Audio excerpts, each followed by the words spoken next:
Bit of resin work coming in. Spectator. Ready boy. Resin to do down here and up in the niche there. So I'm going to make this colour here, behind here, which is, you'll be shocked, but brown, yellow, light brown, black, and you'll be shocked how much red, well, not how much red, but this really needs red. Can't quite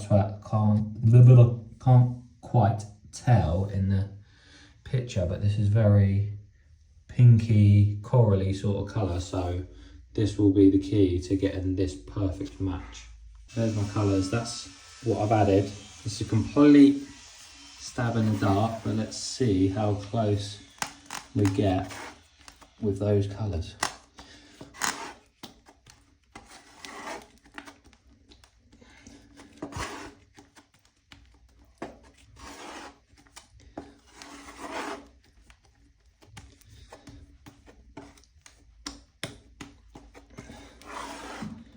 Looks like the colour is going to end up being really good, but it might just be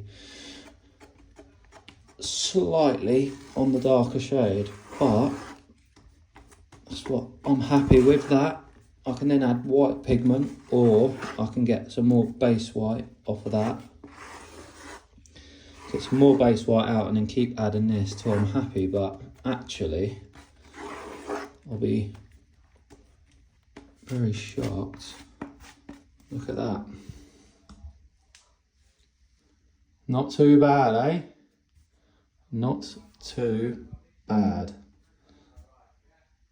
So now that I've got my colour, I just need to prep the area that I am going to resin. So a lot of people use tape. I learnt this from Ben at Broad Landscapes, which is also the owner of Elita Labs. So to use wax instead of tape. I do use tape sometimes, but most of the time I'll just use a wax now, because it just seems to come off much better and leaves a much better finish. However, you do need to catch it at the right time. If you don't catch it at the right time, then you're going to have a big issue. So tape is a bit of a safer option, but wax is really good. So to prep this area here, I'll just tape my corners here because I don't want resin smudging all over these edges. Like so, tape there, tape here. So now this is where we use the wax, so get a nice bit of wax on here, making sure that you're not getting any in the joint, but just waxing on the tile. So this creates a bond between, well, creates a barrier between the tile and the resin. So obviously the resin setting now won't set on the tile because it will be setting on the wax. So when it comes to peeling off, it's a lot easier, but just make sure you don't get any in that joint because that's where you want your resin to take.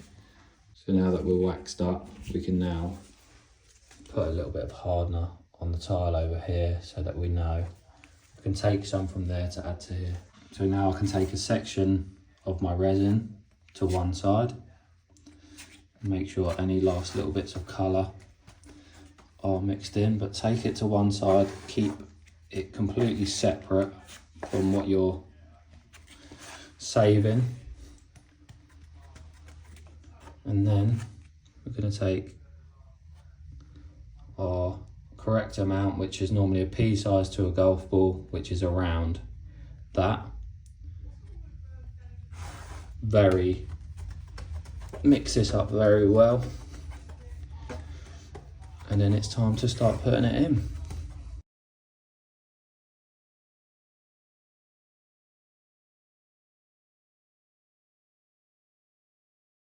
Right, so once you've done that and had a fight with the LED cable, spatula, what you're going to do is basically run it through like this.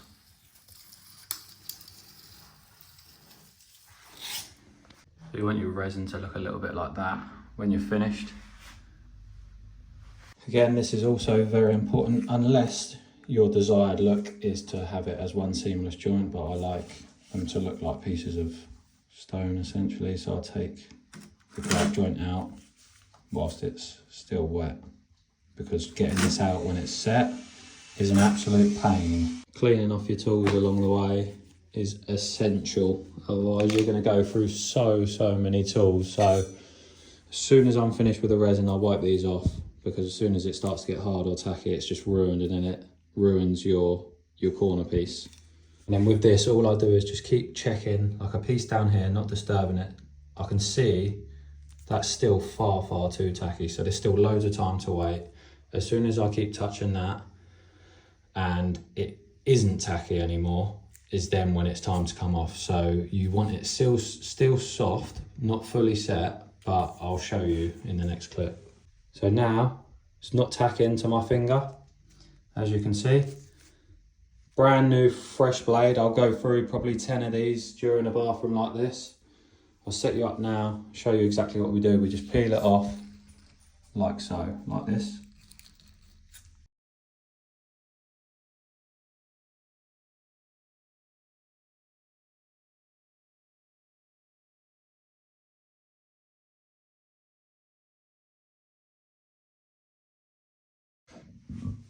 So what I've realised with this tile, it is actually a very textured tile, so I probably didn't allow enough wax.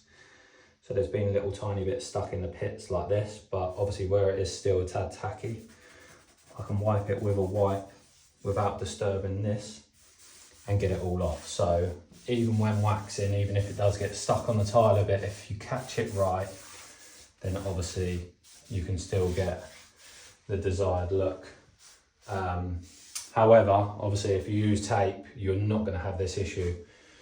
So wax is a really good choice if you're using polished tiles rather than obviously rough rib tiles. If you're using rough rib tiles, then you should use a lot more wax. But I do like using the wax method. So now that I'm all cleaned, that joint is pretty much perfect. I'm going to give it a little sand with some wet and dry, maybe a little bit of diamond, but even that, I mean, just finished like that, looks pretty good. So all I want to do is just smooth it up and make it a nice smoother finish. We're just zooming in on a little section here to show you exactly what we use. So use the diamond pads, the electroplated ones, 100 grit, 200 grit. Normally just use a 200 grit. So what I'll do is dip this in water, give it a little circle. Then next I use these wet and dry pads from Amazon.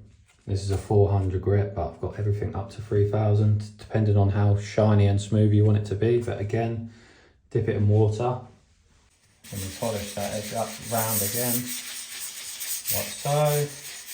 And then you can go up the grits, but that should be pretty perfect. That colour looks so good.